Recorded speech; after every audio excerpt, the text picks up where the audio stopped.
Alam mo ba? Ang Urdaneta City University, UCU, ay may malalim at makulay na kasaysayan. Nagsimula ito noong 1966 bilang Urdaneta Community College, UCC, sa pangunguna ni Dr. Pedro T. Orata, isang kilalang tagapagtaguyod ng edukasyon, kasama ang suporta ni Mayor Amadeo R. Perez Jr.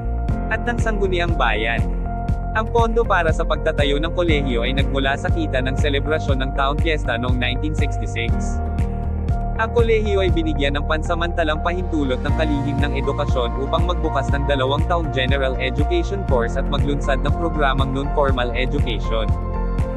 Bukod dito, nagalok din ito ng mga maikling kurso tulad ng agrikultura at retail business upang matulungan ang mga mag-aaral at matatanda na mapalago ang kanilang kakayahan sa paghahanap buhay. Sa paglipas ng panahon, patuloy na lumago ang UCC at nagdagdag ng mga bagong programa tulad ng Midwifery, 1973, Nursing, 1975, Computer Education, 1990, Graduate School, 1995, Commerce and Accountancy, 1996, Caregiver Training Program, 2002. Sa kabila ng limitadong mapagkukunan, naging kilala ang UCC bilang isa sa mga nangungunang institusyon ng mas mataas na pag-aaral, lalo na sa larangan ng edukasyon, nursing, at midwifery.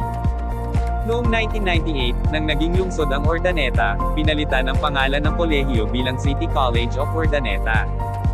Pagkatapos, noong 2006, opisyal itong idineklara bilang Urdaneta City University, alinsunod sa resolusyon ng Sangguniang Panglungsod ng Urdaneta.